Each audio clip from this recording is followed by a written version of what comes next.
Uh, Fernand went into Mexico. That's not one to watch. Gabrielle, yeah, there was a wave coming off the African coast. Yeah, so there's a wave coming off the Gabrielle is still a tropical storm, but the wave on the off the African coast, yeah, may develop, and the next name is Umberto with an H. Humberto, Umberto.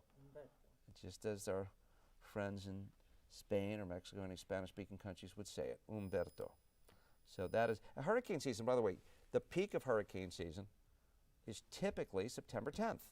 That's when historically we've seen the most number of storms occur, and that's Tuesday, right? So for us to have several storms or several disturbances this time of year is very typical going back through the records that we have.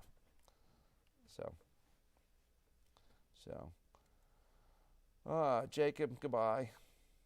Sorry, man. There's just so much.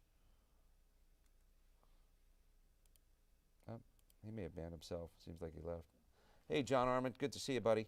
I'm about to wrap this up. We got some recordings going on at 11 a.m. So let me just give you the recap on what's going on with Dorian. Dorian is a hurricane, but it has passed the Cape Hatteras area. And according to the Hurricane Center, although I was watching on radar, I don't know if I agree 100%, but I'm not going to argue. It passed over Cape Hatteras at 8:35 this morning. It is now moving off toward the northeast at 14 miles an hour. Still a Cat 1 storm. And the pressure at 956. So we've seen the pressure pretty steady in the 950s, but because of the interaction with land, it didn't strengthen. It actually was closer to 959, 960. And normally when the pressure drops, the storm gets a little stronger. The winds will pick up. But too much friction from North Carolina and South Carolina. So, I mean, I guess it's conceivable. It could pick up a little before weakening, but right now the forecast has it weakening a little bit over the next 24 to 36 hours, but it's going to hit Nova Scotia tomorrow night as a hurricane. We've got winds currently gusting to 67 to the Hyde County Airport, Elizabeth City 50, Virginia Beach 55, Cape Charles 50. So, yeah, it's sustained at 40 at Virginia Beach, right? So it's blowing something fierce down in southeastern Virginia.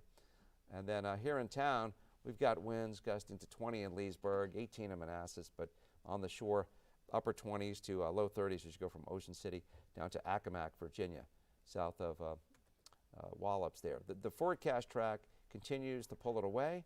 Cape Cod, Nantucket, Martha's Vineyard under tropical storm warnings, and then Nova Scotia gets hit with a hurricane tomorrow night, which could have 30-foot plus waves crashing on shore in the eastern part of Nova Scotia tomorrow night. So that'll be something to watch. That definitely will be something to watch.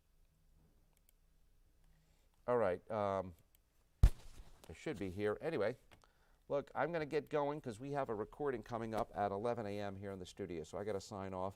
But be well. We will have some minimal impacts here in Washington. I will show you this. The forecast wave heights when they get to Nova Scotia are just amazing to me. As we're looking at some waves, 30, 35. Could they hit 40 feet according to the modeling? Maybe. That would be unbelievable for them. And for us, we're just going to watch the storm produce a few showers, mainly to our south and eastern Washington, and a decent day with temps in the 70s. Have a great day, a great weekend, and if you can help out any of the charities that are helping those folks in the Bahamas, the good ones, check them out. charityfinder.org, I believe, is the website that rates them. Make sure it's a reputable charity, but if you can spare some funds to help those poor folks, it would be much appreciated. Take care.